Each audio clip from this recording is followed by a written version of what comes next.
cuáles son las implementaciones que tiene un producto y cómo esas implementaciones obviamente ingresan en el proceso productivo.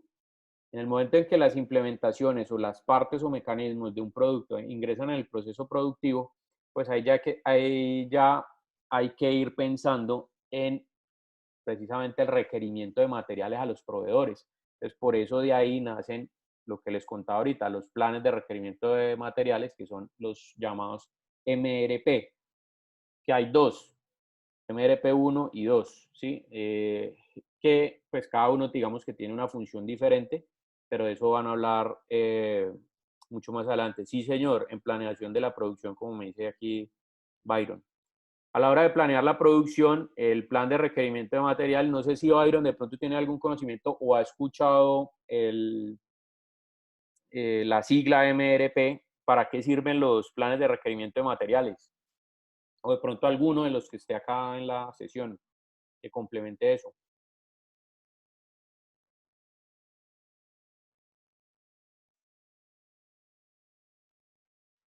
Bueno, entonces les explico yo, si de pronto no tienen idea sobre el tema.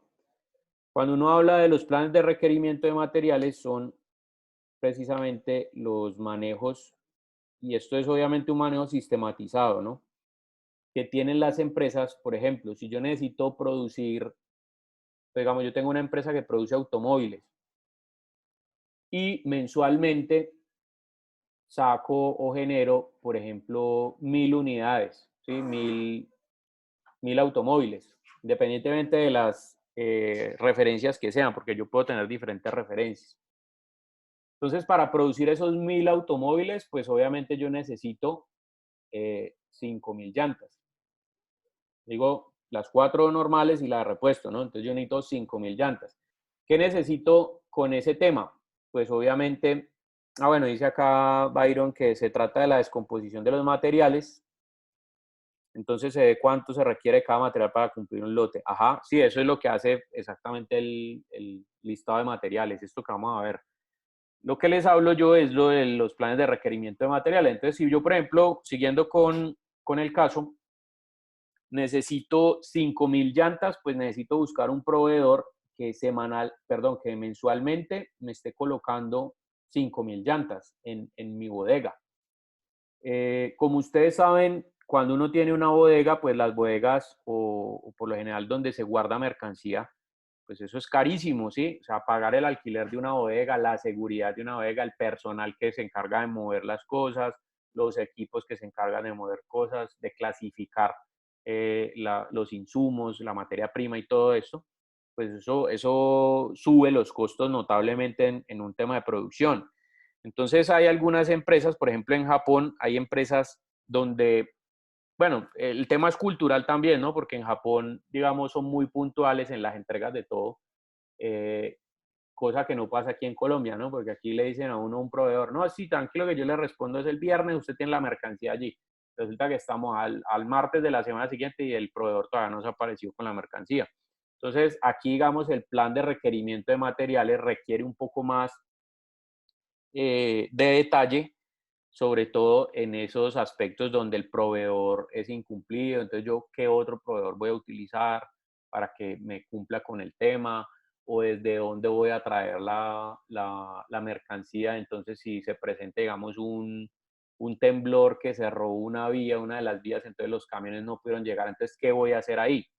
Entonces, ese manejo de requerimiento de material hace que dentro de mi cronograma yo pueda tener estimados estadísticos sobre cuántas unidades son las que necesito de un determinado proveedor. Y automáticamente cuando yo llego a un nivel bajo, el sistema hace un pedido ¿sí?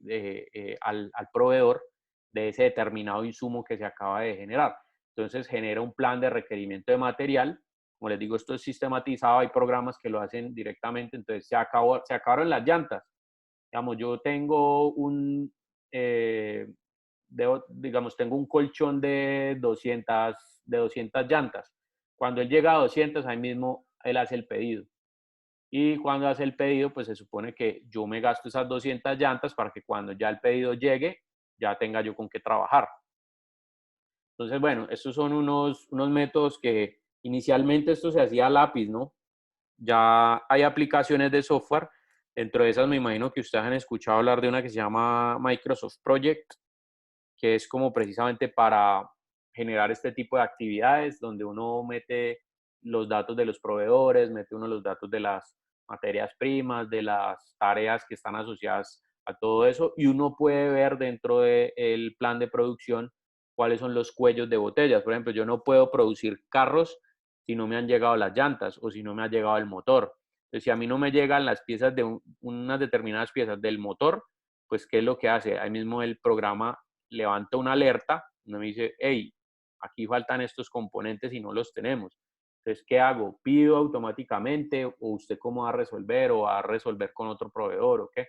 Entonces, esos planes de requerimiento de materiales básicamente es eso, optimizan la producción para tratar de evitar en, en mayor razón los diferentes inventarios o el manejo de diferentes inventarios, precisamente para no incurrir en gastos de bodegas, de alquileres, de seguridad, de bueno, todo este tipo de cosas. Y pues si yo tengo menos gastos, la utilidad de mi producto obviamente va a ser mucho mayor. Entonces, bueno, esto que nosotros vamos a ver del listado de materiales es simplemente una parte que está relacionada a eso. Es como la primera parte porque esto es lo que me define, como decía Byron, pues la descomposición de todo lo que compone, valga la redundancia, un producto, ¿sí? Todas las partes que componen un producto, de manera que yo pueda pedir la materia prima para poder fabricarlo o para poder ensamblarlo. El ejemplo que nosotros vamos a ver acá, pues es un ejemplo que es muy básico, es de un producto que son unas tijeras y pues son 5 o 6 partes, ¿sí? Entonces, les voy a pedir que de pronto sean un poco más abiertos de mente porque cuando uno ve un lista de materiales de unas tijeras, pues uno ve que son 6 partes y que cada una tiene un material diferente y no sé qué. Pero imagínense esta misma metodología aplicada, por ejemplo, a una fábrica o a una ensambladora automotriz. Estamos hablando que un motor puede tener 16.000 piezas. Entonces ya cuando tiene 16.000 piezas, ya aquí hay dificultades porque hay que saber cómo van esas piezas ensambladas, cómo las puedo identificar yo, de qué materiales son, qué proveedor es el que me las trae, bueno, todo eso. Entonces imagínense, esto si no fuera organizado, pues se me convertiría, digamos, en un problema y no podría entregar o llegar a los niveles de producción que estimo mensualmente o anualmente si tuviera este tipo de problemas. Entonces, vamos a ver para qué sirve precisamente el listado de materiales. Bueno, aquí hay que entender que la parte del proceso donde nosotros estamos es que acabamos de salir de la fase creativa de la metodología proyectual de diseño para entrar en la fase de ejecución. Lo último que nosotros hicimos fue establecer a través del método AHP una alternativa y a través del análisis de las cifras de ese método poder identificar, de acuerdo a los criterios de selección, cuál de las 3, 5, 7, 10 alternativas cumplía mejor los diferentes criterios, de acuerdo obviamente a la importancia que tienen esos criterios en relación al objetivo principal. Y esto nos permite conocer cuál de todas las alternativas es la que cumple mejor. Y esa alternativa la complemento con lo que sé que cumple también mejor las diferentes alternativas, que no quedaron seleccionadas, pero que se destacaron por algo. Entonces llega a la evolución de la alternativa, ¿sí? A incrementar ese factor de innovación o ese valor agregado. Cuando yo tengo ese valor agregado, entonces lo que voy a hacer es empezar entre el equipo de ingeniería y de diseño a generar una alternativa obviamente mucho más evolucionada e innovadora que la propuesta que se tenía inicialmente para empezar a generar el producto. Después también con el análisis funcional nosotros teníamos que generamos los criterios técnicos y esos criterios técnicos estaban relacionados, por ejemplo, a la producción, a la creación de partes, bueno, todo el análisis funcional me llevó a conocer cuáles son las implementaciones a través de las cuales voy a desarrollar las funciones del objeto. Entonces, como yo ya sé qué necesito y cómo lo necesito producir, pues entonces ya tengo que empezar a adaptar la maquinaria para poder producir ese objeto. Entonces, este es el paso de la metodología desde la etapa creativa a la etapa de ejecución. ¿Listo? Bueno, aquí ya esta parte del listado de materiales lo que genera es que me permite tener un control sobre las partes en producción que van a requerirse para la producción del objeto. Entonces, ¿qué es el BOM? Es la recopilación de los componentes de un producto y su costo correspondiente.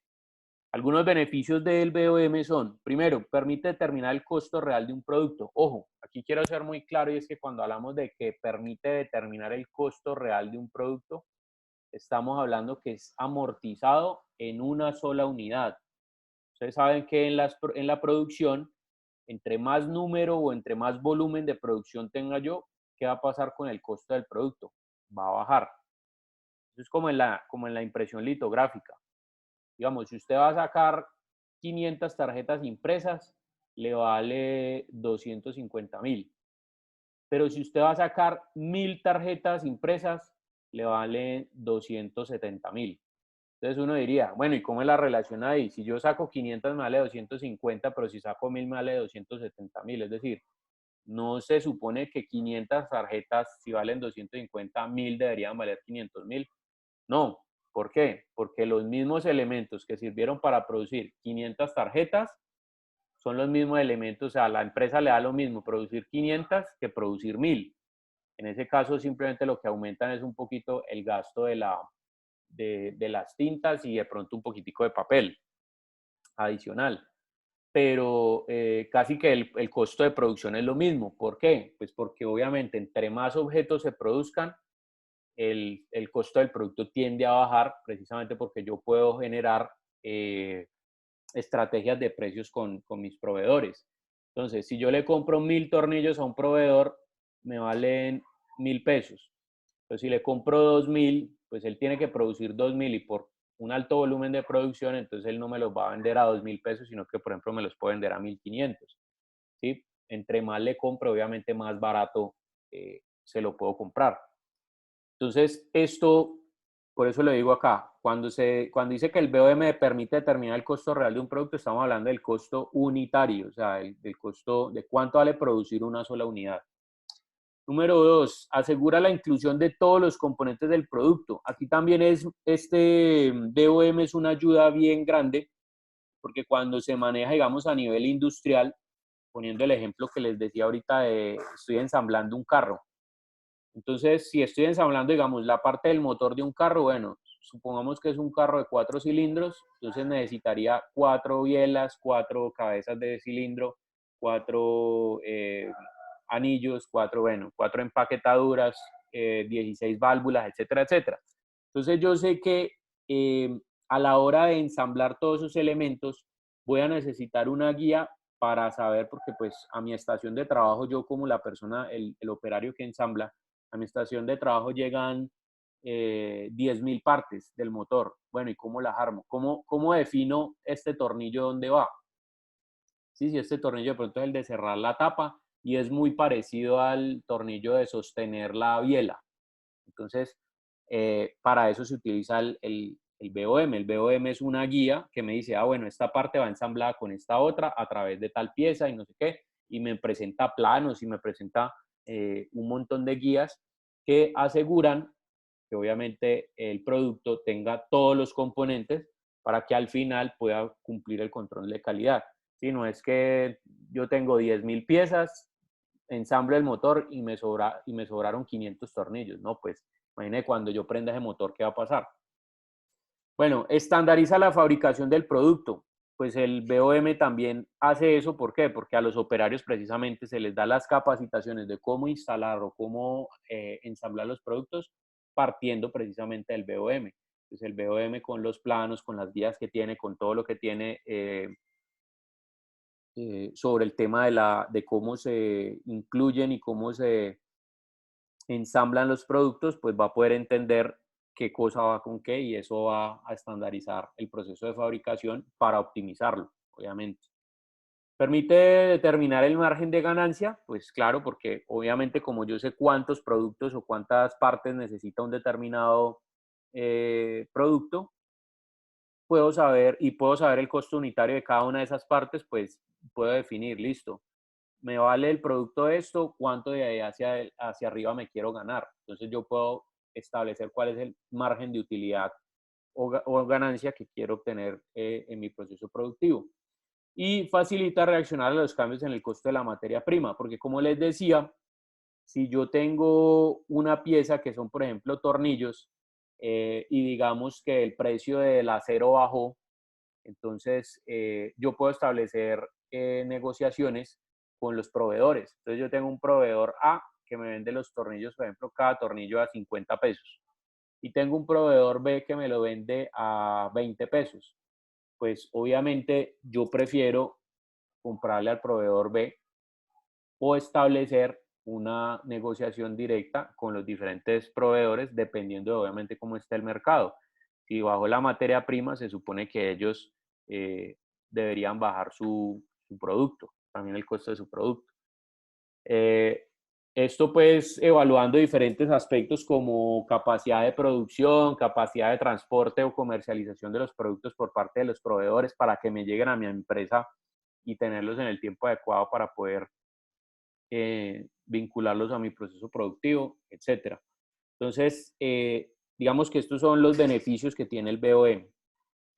Bueno, vamos a ver de qué manera poder analizar esto. Ustedes conocen este robotcito, bueno, algunos de ustedes conocen este robotcito, que es un robotcito que está en los laboratorios de electrónica, si no estoy mal, o de mecatrónica, bueno.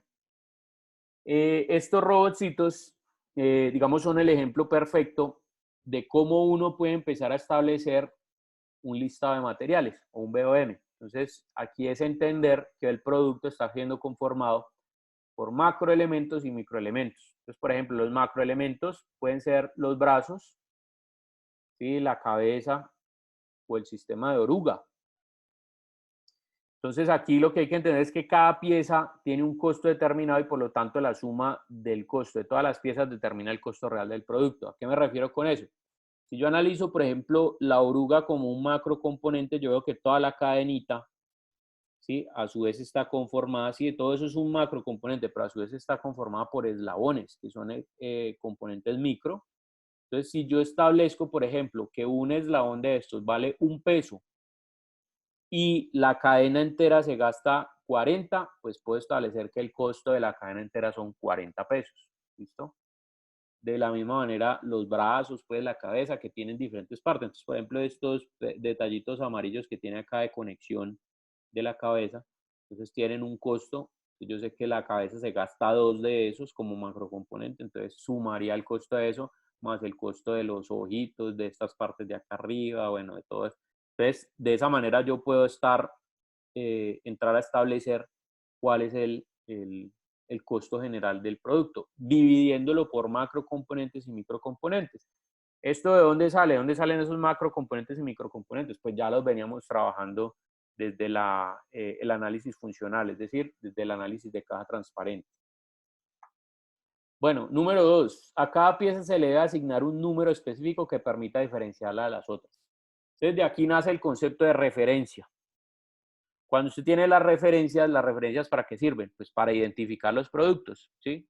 Y esto no solamente se hace como procedimiento para incluir esas determinadas partes al proceso productivo, ¿sí? Como microcomponentes que hacen parte de un componente macro y que esos componentes macro a su vez hacen parte del producto, sino también para establecer las relaciones comerciales con los proveedores.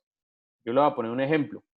Digamos, usted en diciembre entra a comprar ropa a un almacén y entonces usted nota que en el almacén tienen el mismo camibuso de diferentes colores. Entonces tienen el camibuso rojo, el camibuso amarillo y el camibuso azul y el camibuso negro. Entonces la referencia del rojo es 0,1, la del azul 0,2, la del amarillo 0,3 y la del negro es 0,4. Si las personas de pronto por gusto entran constantemente a esa tienda y se están llevando más de la referencia 0,4, ¿usted cómo va a pedir los camibusos? Al proveedor.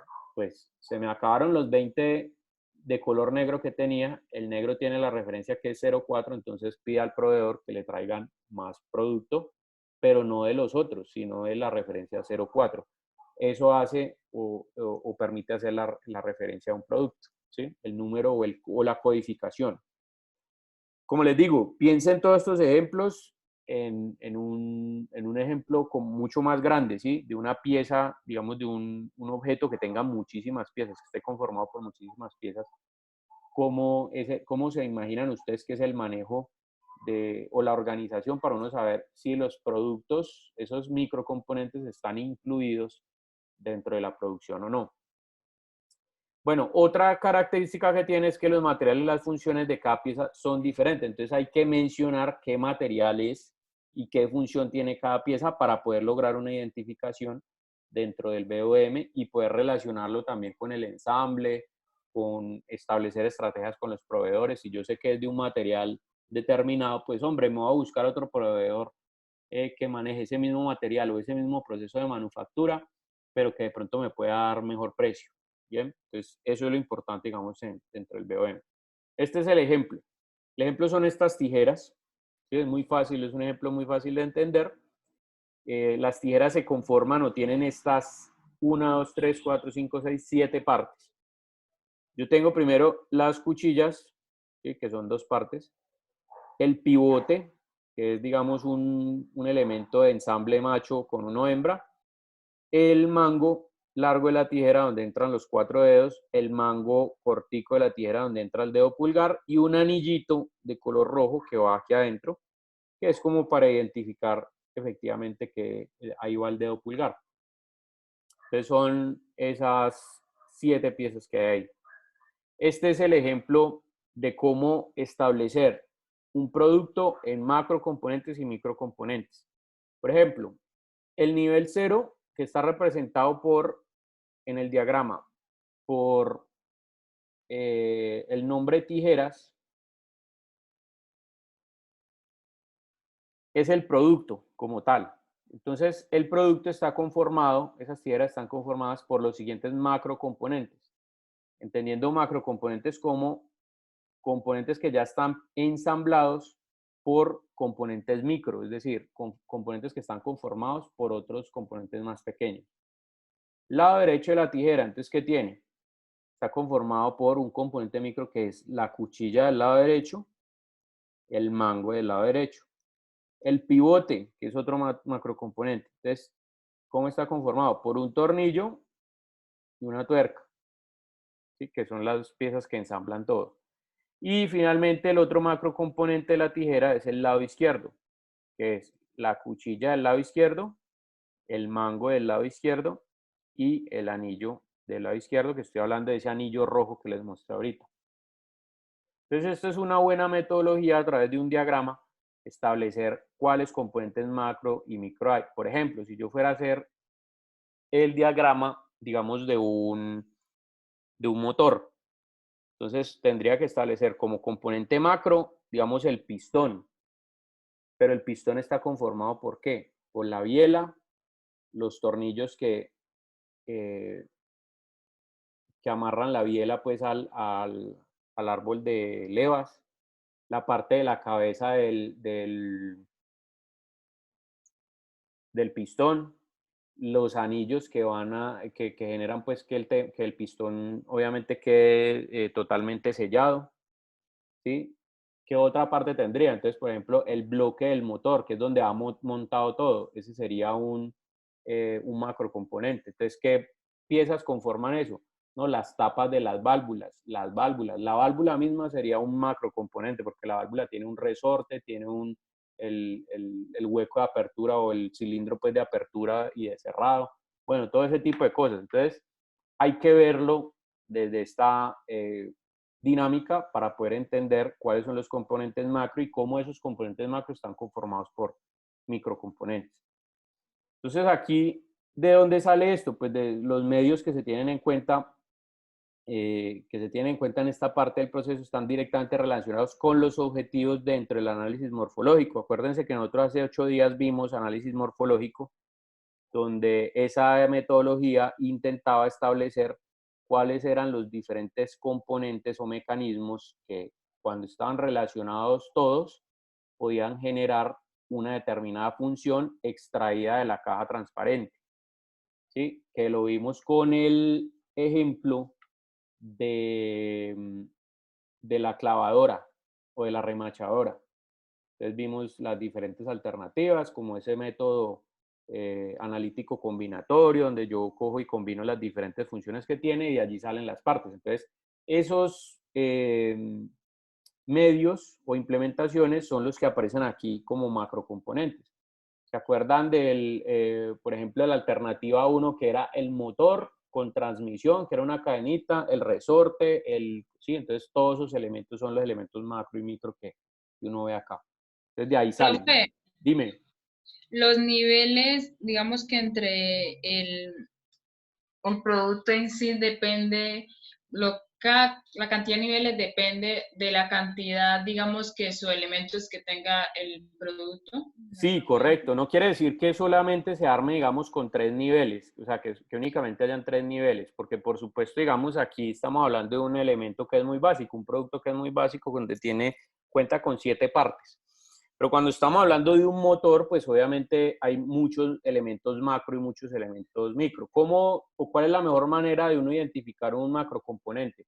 Pues cuando uno siente que hay una parte que está ensamblada por varias partes y que cobra un sentido dentro del análisis para entender el producto, de cómo funciona el producto. Por ejemplo, si uno ve un motor, las partes principales de un motor, pues uno podría establecer el bloque del motor, el árbol de levas, los pistones, las válvulas y para de contar. ¿Sí? Digamos que eso es como lo principal.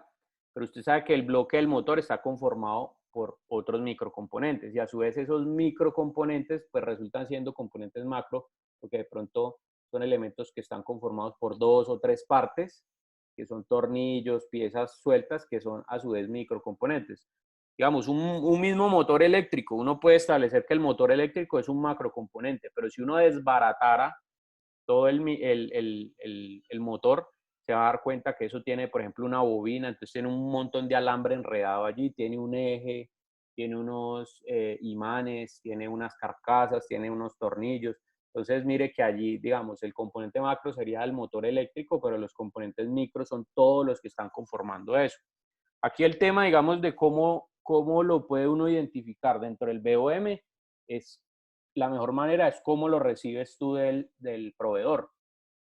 Y me refiero a que el proveedor no te entrega, digamos, el alambre para que tú hagas la bobina, el alambre, los imanes, la carcasa, los tornillos y tal. No, él te entrega ya el motor armado, ¿correcto? Entonces, en este caso, para mí sería un microcomponente, pero para el proveedor sería un macrocomponente, porque él sí los fabrica, yo no. Entonces, dependiendo, digamos, de la producción y obviamente cómo te lleguen del proveedor. Pero es correcto la apreciación que tienes de que efectivamente esto puede tener muchos más niveles dependiendo de lo que se esté armando. Entonces, lo importante aquí es que quede claro que cuál es la conformación del producto. Porque a su vez esto es un esquema gráfico que me va a permitir identificar yo como operario a la hora de ensamblar el producto qué cosas componen, por ejemplo, el lado derecho de la tijera, el pivote o el lado izquierdo. Entonces yo sé que, esta cuchilla, este mango y este anillo son el lado izquierdo de la tijera y que esto mezclado con estos otros dos del nivel 1, pues me van a conformar las tijeras. Entonces es más como un elemento gráfico de guía. ¿Listo? Eso es lo importante acá. Bien. Esto es un BOM muy sencillo. Entonces ustedes van a ver que, digamos, siendo básico, y a grandes rasgos, como que esto es lo que debería tener en un BOM que es muy simple, muy sintetizado.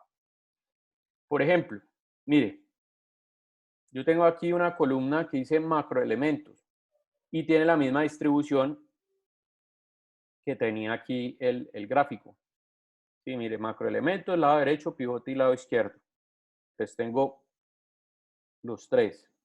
Microelementos, entonces mire, tengo el mismo nivel que tenía aquí abajo en color verde, el nivel 2. Cuchilla, mango, tornillo, tuerca, cuchilla, mango, anillo. Tengan en cuenta que la cuchilla es el mismo elemento. ¿Sí? O sea, con el mismo elemento me refiero a que tiene el mismo proceso de producción. Simplemente llega la máquina, estampa la cuchilla, estampa otra y yo lo que hago es coger una de las dos y voltearla, ¿sí? Para que los filos queden enfrentados. Entonces, teniendo en cuenta eso, póngale cuidado acá. Microelemento, cuchilla, mango, tornillo, tuerca, mango, cuchilla y anillo. Mire la codificación.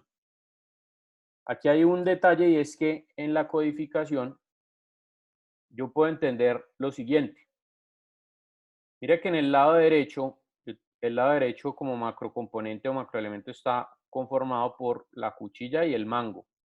Y aquí la cuchilla tiene el código o la referencia 001. Lo que quiere decir que si dentro de mi proceso se agota la referencia 001, me estoy refiriendo a que faltan más cuchillas. El mango tiene el 002. Si yo voy al siguiente macroelemento, que es el pivote, encuentro el tornillo y tuerca 003 y 004 correspondientemente. Luego al lado izquierdo, mango, cuchilla, anillo. Ah, pero es que se acuerda que la cuchilla es el mismo elemento que hay acá. Sin embargo, ¿por qué? Si es el mismo elemento y tiene el mismo proceso de manufactura, por ejemplo, esta tiene 001 y este tiene 006. Entonces, aquí puede suceder algo. Yo podría expresar dentro del BOM esto de dos maneras. La primera, si fueran exactamente el mismo elemento, yo puedo establecer que esta cuchilla no tenga una referencia diferente, sino que tenga la misma referencia. Es decir, aquí no establecer 006, sino 001. De esta manera, el proveedor entendería que para producir una tijera se utilizan dos cuchillas iguales con la misma referencia, 001. En este caso, aquí están aparte. ¿Por qué? Porque puede que las tijeras se produzcan de la siguiente manera. Esta y esta son la misma cuchilla, pero resulta que cuando yo volteo esta, no sé si ustedes han pillado que las tijeras tienen una marquita, como un estampado, donde está la marca del producto. Y esa marquita ya hace diferente a una de las dos cuchillas. Por eso se le da una referencia diferente.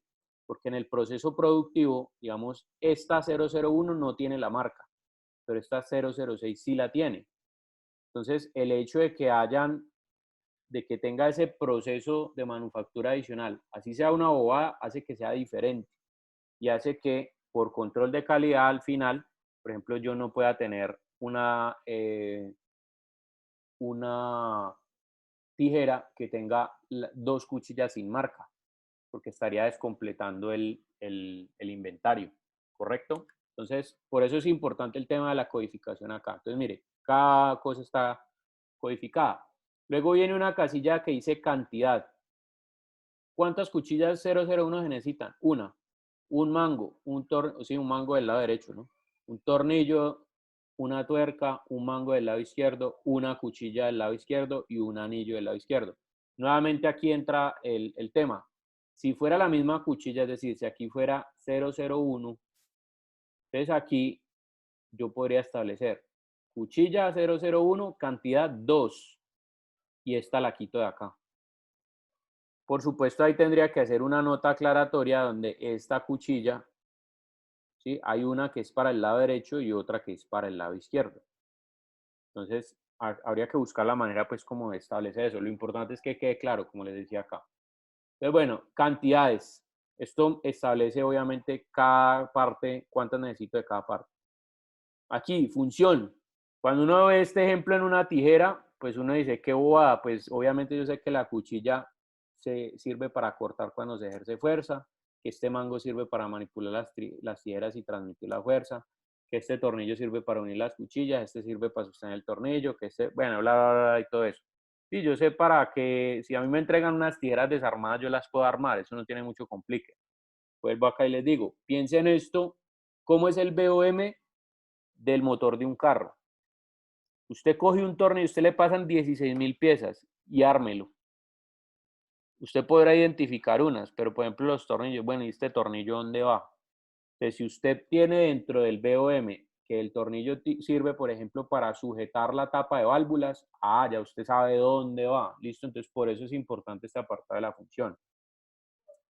Viene otra columna que es si es una pieza estándar o no es una pieza estándar. En algunas clases pasadas yo les había comentado a ustedes que estandarizar las piezas implica o hace que el proceso productivo sea eh, más económico. ¿Por qué? Porque las piezas estándar usted las puede encontrar en cualquier parte. ¿Sí? Si se dañó algo o si por ejemplo a mí como proveedor, perdón, a mí como fábrica, se me acabaron una referencia de tornillos que necesitaba, pero es un tornillo estándar, yo puedo buscar a cualquier proveedor que me traiga y me ponga eso en el momentico, en 1 hora, en 2 horas. Pero si es una pieza que no es estándar, que a mí me toca fabricar, entonces ahí ya dependo de otras cosas, ¿sí? Dependo del proceso de manufactura, dependo de que me traigan la materia prima que yo utilizo para generar esa pieza determinada. Entonces, esto establece precisamente eso. En los espacios donde yo coloco que si es una pieza estándar, me va a permitir buscar o tener relaciones, digamos, comerciales con otros proveedores. Material, lo mismo. Esto me va a permitir establecer relaciones, por ejemplo, comerciales con proveedores de estos materiales. Procesos, sigue siendo lo mismo. Procesos de manufactura, que son proveedores. Por ejemplo, si yo no lo fabrico, digamos, yo no tengo una inyectora de plástico. Entonces sí necesito una persona que tenga una inyectora de plástico y que tenga el molde. Entonces, en muchos casos suele suceder, por ejemplo, que yo como dueño de la empresa que produce las tijeras, de pronto no tengo la máquina de inyección, pero ¿qué hago? Subcontrato el proceso, es decir, lo maquilo. Cojo mi molde, o sea, mando a fabricar mi molde, se lo doy al proveedor que es el dueño de la máquina inyectora, a que lo monte en su máquina y pueda producir las partes que me sirven a mí. Entonces él me está alquilando el proceso de manufactura con la pieza que es mía, con el molde que es mío y me surte de esas piezas. Entonces esto también me sirve para establecer relaciones con los proveedores.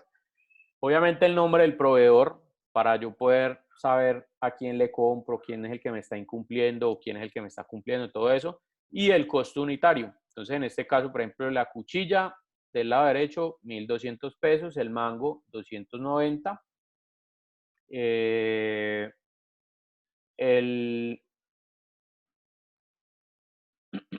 el pivot, perdón, el tornillo o lo que conforma el pivote, que es un tornillo y una tuerca. Entonces, el tornillo vale 60 y la tuerca 30. Luego, el mango del lado izquierdo, 240. La cuchilla del lado izquierdo, pues vale lo mismo que la de arriba, que es 1.200. Y finalmente, el anillo, que es el anillo rojo, ese que vieron ustedes ahorita, digamos que tiene un costo de 180 pesos. Entonces, Pues, acá buenas tengo, noches. cuénteme, Michael. Una pregunta en esa parte. Lo que pasa es que, por ejemplo, la alternativa de nosotros es un artefacto, pues un objeto. Entonces, pues digamos que eso nos implica a nosotros como diseñarlo, o sea, para poder mostrarlo, porque pues no había otra forma. Sí, Eh, lo que yo le quería preguntar era como tal o sea, eso ya es para tener claro o sea, qué componentes va a tener el producto, eso como tal, profe, es lo que vamos a representar en la infografía. sí, O, y exactamente como lo estás diciendo es que lo van a representar. Ahora, yo quiero que entiendan algo y es que, y esto creo que fue, digamos, arranqué la clase hablando con esto, que vamos a ver el listado de materiales. Yo quiero que tengan en cuenta que esto que estamos viendo aquí teóricamente, eh, se los estamos dando, digamos, porque hace parte de la teoría del curso, más esta parte, digamos, no va a entrar, particularmente en mis cursos, no entra en evaluación. Porque yo entiendo que hay algunas cosas que de pronto ustedes tienen claras ya desde el punto de vista técnico de cómo resolver los productos, pero hay otras que de pronto no. Entonces simplemente van a proponer partes por resolver o materiales o van a decir, bueno, esto está hecho, digamos, yo tengo un modelo que está hecho, que visualmente y formalmente está mostrando el producto, pero está hecho, digamos, en papel higiénico o en arcilla, ¿sí? Pero se ve bien, tiene buenos acabados, está bien pintado, bueno, tiene todo el tema. Pero ¿qué pasa? Pues que obviamente ustedes están proponiendo que el modelo final o la propuesta final sea, digamos, en un plástico como ABS, policarbonato, un polietileno tereftalato, bueno, no sé, una cosa así, pues, digamos un plástico que ustedes hayan propuesto, o fibra de carbono, fibra de vidrio, lo que ustedes quieran. Pero el modelo está hecho, por ejemplo, en papel maché. Entonces, en este caso, la propuesta obviamente nace de ustedes, pero no necesariamente quiere decir que, el producto final vaya a tener eso. Simplemente es a manera de proposición porque aquí no vamos a llegar al punto de fabricarlo. Primero, pues por el tema de que obviamente estamos encerrados en la casa y no podemos salir a buscar, o no deberíamos salir a buscar materiales para hacer una maqueta y todo lo demás. Pero también adicionalmente porque pues es entendible que si ustedes tenían que llegar o debían llegar hasta el momento del prototipo, pues por lo menos lo que yo quiero que quede claro es que ustedes sí tengan claro qué cosas van a conformar el producto final, más sí, cuál es la relación, digamos, entre los diferentes macrocomponentes y microcomponentes para cumplir las determinadas funciones. Más ya de ahí a que lo vayan a producir, ya eso es otro cuento. Entonces, ¿qué le quiero decir con esto como para sintetizarle la idea? Que esto, a pesar de que ustedes lo ven como teoría, no hay que aplicarlo, ¿sí? Sí tienen ustedes que saber, y este es un método que les va a permitir saber a ustedes qué componentes están conformando las diferentes propuestas que ustedes en las que ustedes están trabajando, pero no necesariamente tienen que averiguarse, por ejemplo, a través de qué proceso de manufactura lo hacen, quién provee de pronto aquí en Cali o en el país las piezas, cuál es el costo unitario y todo eso. No, eso no lo van a tener que hacer. Yo creería que de aquí lo único que van a tener que hacer es simplemente la identificación de los macroelementos y los microelementos. De ahí para allá no hay necesidad. Entonces, como les digo, es una parte teórica que se les imparte a ustedes para que tengan el conocimiento de eso y que cuando obviamente entren a ustedes a trabajar en una empresa donde manejen BOMs, pues ustedes ya sepan de qué se trata. ¿Listo? Entonces no se preocupe por esa parte que no va a ser necesaria. Tomen de aquí lo que les sirve, obviamente, y aplíquenlo al proyecto si les facilitan las cosas. Si se las complica, pues obviamente no los hagan. Entonces, bueno, sigo aquí con el tema.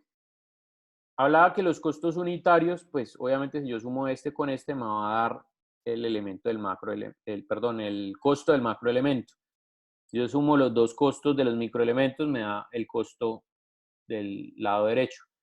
Entonces yo sé que el lado derecho es producir el lado derecho, y con producir quiero decir en términos de materia prima, ojo, porque a este costo de producción o al costo que está generándose allí, estamos hablando que esto es un costo de materia prima o de productos pues o de materiales que necesito yo que conforman el producto.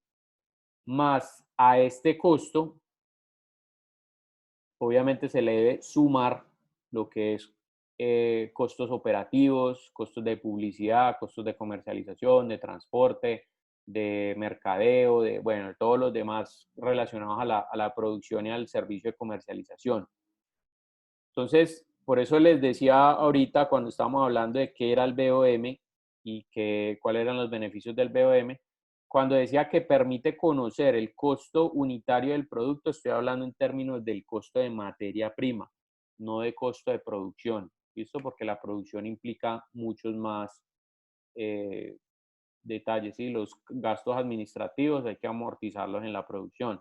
Los gastos de servicios públicos, de alquiler, de seguridad, de todo eso, pues obviamente lo tiene que pagar la empresa. ¿Cómo lo va a pagar la empresa? Pues vendiendo obviamente los productos. Entonces, no quiere decir que estos sean los únicos costos, estos solamente son costos de materia prima. Entonces, bueno, aquí tengo el macrocomponente pivote y el macrocomponente del lado izquierdo.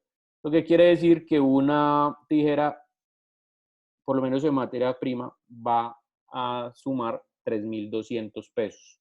Entonces, es el costo unitario. Si yo produzco X cantidad de tijeras, pues ahí ya lo que tendría que hablar estadísticamente y analizando las cifras es si voy a producir 1.000 tijeras, pues cuánto me saldrían esas 1.000 tijeras. Sí, no es que si cada una vale 3.200, entonces 3.200 por 1.000, entonces me van a valer, no. Producir 1.000 tijeras tiene un costo diferente a producir 2.000 tijeras, a 3.000 tijeras. Ya, obviamente entre mayor volumen de producción tenga, el costo unitario tiende a bajar. Listo, esa es la presentación y como les decía, no es que esto lo vaya a pedir al final, en la entrega final. Bien. Muchachos, bueno, ¿qué me queda por decirles?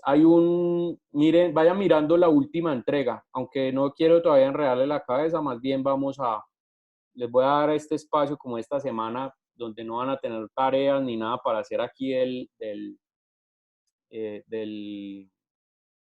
proyecto formativo integrador, por ahora. Ya lo que tienen que ir pensando es, bueno, van reuniéndose en los grupos y decir, bueno, ¿cómo vamos a hacer nosotros la presentación final? Vayan finiquitando detalles de diseño, es decir, engallando esas propuestas que ustedes tienen para poder que queden bien presentadas al final del semestre, en la semana 16 y 17 respectivamente de clase. Simplemente, aunque las rúbricas no se las voy a explicar hoy, sino en la siguiente clase, vayan mirándolas para que ustedes empiecen a entender precisamente el producto. Entonces, al final, se van a evaluar estas rúbricas de acá: sustentación final, artículos, sustentación jurado invitado y modelo formal. Son estas 4 rúbricas que entran. De aquí, sustentación final, semana 16, ¿correcto? Esto se entrega en la semana 16. Y artículos, sustentación jurado invitado y modelo formal se entregan en la semana 17. Todas estas 4 rúbricas se las voy a explicar en la siguiente clase. ¿Listo? Entonces simplemente vayan mirándolas ahí para que ustedes vayan como tratando de entender esto. Si tienen problemas, apúntenlas y las resolvemos en la siguiente clase, que ya les hable sobre cómo presentar eso. Que la verdad es que estoy pensando como en las pautas. Yo creo que voy a utilizar el recurso video. Me gustó mucho el tema de cómo presentaron las propuestas de la semana 9, entonces me gustaría que a través del video ustedes pudieran expresar los beneficios y características. Bueno, la próxima clase les hablaré de eso, de tips o pautas que uno utiliza para presentar un proyecto, y les voy a mostrar algunos ejemplos de presentaciones que yo he hecho ya a nivel profesional para dar a entender la idea y para hablar en términos de beneficio y características. Entonces veremos cuál es la diferencia entre beneficio y característica y por qué es importante hablar de beneficios en una presentación y no de características. ¿Listo? Entonces eso se los dejo como de tareita nomás ahí, como que lo vean sin calificación ni nada, sino simplemente para que lo vayan viendo y vayan pillando qué es lo que se va a hacer. Listo, muchachos. Nada, vamos a dejar hasta ahí. Bueno, nada, que estén bien, que descansen. Una pregunta. No sé si de pronto me perdí y usted ya lo dijo. La entrega que teníamos que hacer hoy la hacemos en la misma carpeta de la entrega 3. Sí, correcto, en la misma carpeta. Okay. De hecho, eso era lo que estaba preguntando ahorita Arneli. Entonces, ahí en la carpeta, miren que ahí está la carpetica de entrega 3. ¿Listo? Ahí está la entrega 3. Perdón, que abrí la del grupo 53. La de ustedes, la del grupo 52, ahí está, entrega 3. De hecho, ahí en la sala de chat, ahí les coloqué ahorita, antes del mensaje que colocó Macías, ahí está un enlace que dice drive.google.com. Ahí es donde tienen que colocar la carpeta. Entonces, ese enlace es este que ustedes ven aquí abierto, y ahí están los 5 grupos. Entonces, ustedes colocan sus archivos ahí mismo. ¿Listo? ¿Quién iba a preguntar otra? Oye, una pregunta. Sí. ¿Este corte es evaluado también con un examen escrito? No, ya no hay más parciales, gracias a Dios. Ya no hay más parciales. Ya el último parcial fue este último que se hizo. Lo que les decía ahorita, lo que se evalúa en esta parte son simplemente ya 2 entregas, que son las que quedan pendientes. Permítame, le muestro acá con la rúbrica. Lo que queda pendiente son esta, que es la que ustedes ya hicieron la entrega hoy, o sea, que terminaron de hacer la entrega hoy, que esta posiblemente la evalúe el fin de semana para que ustedes ya tengan retroalimentación el próximo martes. Y luego las de la sustentación final, que esto es semana 16, esta se evalúa en la semana 16 y estas otras 3 en la semana 17 de clase. Eso es lo último que queda, ya no quedan más parciales. O sea, aquí no se hace parcial final. Ah, ok, profe, gracias. Listo, ok. ¿Quién más tiene preguntas? Profe, qué pena, buenas noches. Cuénteme, John. Fue que pues, llegué un poco tarde a la clase. Listo, Pues, hermano, no hay problema. la Ya le quito mayoría. la falta. Juliana iba a preguntar algo.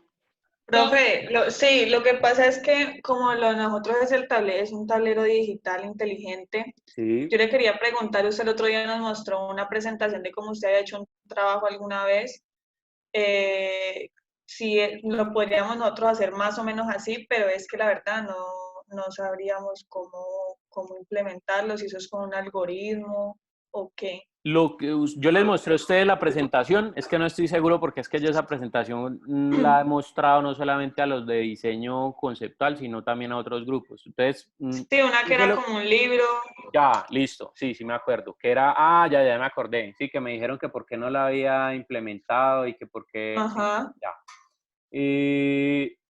¿Cómo hice yo eso? Eso lo hice a través de una presentación en una aplicación que se llama Flash, que eso es de Adobe, de la casa de Adobe. Pues ahí ya el tema es que tendría que aprender a manejar Flash. Ahora, Ujú. yo buscaría, digamos, aprender a manejar Flash así como de un día para otro es complicado, Sí. pero si hay otras aplicaciones que de pronto les permite hacer eso, que son más fáciles, es decir, que traen cosas como predeterminadas. Ahí les tocaría es como buscar en internet como soporte frente a ese tema. Precisamente la clase que viene, la clase del próximo martes, lo que se trata es de eso. Vamos a mirar algunos ejemplos de cómo hacer las presentaciones, cómo hacer las entregas. Entonces yo les había mostrado ese ejemplo y creo que otro de una estufa que había por ahí, como para que ustedes se dieran cuenta más o menos cómo pueden ser los modelos y todo eso. Pero la idea es que la próxima clase veamos a nivel de información cómo pueden presentar ustedes las propuestas para que queden claras y vamos a ver de pronto algunos ejemplos y les voy a dar algunas herramientas que ustedes podrían utilizar a la hora de mostrar eso, ¿sí? Que son facilitas de utilizar y que de pronto no se complican tanto y pues les pueden servir a ustedes porque como son fáciles de entender, pueden hacerlo muy rápido por ahí. Incluso hay muchas aplicaciones de celulares que ya traen muchas cosas predeterminadas. Yo creo que aquí el detalle está más en que ustedes se basen en el diseño. O sea, créanme que hay personas que particularmente, les voy a contar el caso de un amigo. Yo tengo un amigo en Estados Unidos que el hombre tiene un negocio como de carpintería. Él tiene una carpintería, ya él es diseñador industrial también, se graduó como un año después que yo y se fue a trabajar allá. Y abrió un taller de carpintería donde él mismo diseña los muebles que él hace. Entonces ahorita está, digamos, acomodado en un muy buen mercado porque conoció gente o está metido en un medio donde le está vendiendo o sus principales clientes son gente que tiene mucho billete. Entonces, a la hora de diseñar el producto, ¿sí? Él diseña y pone las propuestas, pero, digamos, en estos días me estaba contando que se ganó una licitación y que pues que obviamente el hombre se sentía muy orgulloso y todo eso porque la manera de presentarlo había sido a punta de bocetos, o sea, bocetos hechos a mano, con marcador, pues bien pintados y muy chévere, es decir, generó toda una parte o unos aspectos gráficos que definía muy bien lo que él quería y presentó la propuesta y él no pensaba que iba a ganar porque pues él había utilizado, digamos, los marcadores, colores y todo este tipo de cosas como hacer las presentaciones a la antigua. Cuando los otros que habían licitado o entrado en la licitación de los productos, pues habían utilizado renders y tecnologías de animación y modelado 3D y un montón de cosas. Entonces dice que antes, pues aunque él creía que no iba a pasar de pronto por eso, antes eso fue lo que le ayudó, porque los bocetos que él había hecho eran muy claros y obviamente pudieron dar a entender el concepto de idea que él tenía en la cabeza, que de pronto eso es lo que se pierde con un render o con un modelado 3D o una animación de este tipo. Sí, hay muchas cosas pues que uno puede lograr con animación en términos de comunicación? Apariencia de materiales, bueno, las diferentes formas que puede uno generar a través de una aplicación de manejo de modelado tridimensional. Pero también se pierde la parte de conceptualización, que es muy importante. Y eso aquí, pues, como para los cursos míos o para lo que a mí me interesa, me parece que es mucho más rescatable e importante el tema de la conceptualización, es decir, que ustedes me enseñen de dónde salió la idea, cómo la resolvieron, cómo está resolviendo esa idea la problemática. Me parece que eso es más valioso que tener una presentación muy profesional. No estoy diciendo que no haya que tener detalle en la presentación. Sí, la presentación tiene que ser de calidad, pero no necesariamente hay que utilizar las herramientas más complicadas para poder hacer o realizar una presentación buena. Conozco muchísimos casos de gente que sabe dibujar muy bien o que sabe expresar muy bien una idea y lo hace a través de una infografía que queda muy clara y va ganador con eso. Como también conozco gente que tiene el manejo de un montón de herramientas y de pronto de tanta herramienta que conoce se enredó expresando una idea que era muy sencilla.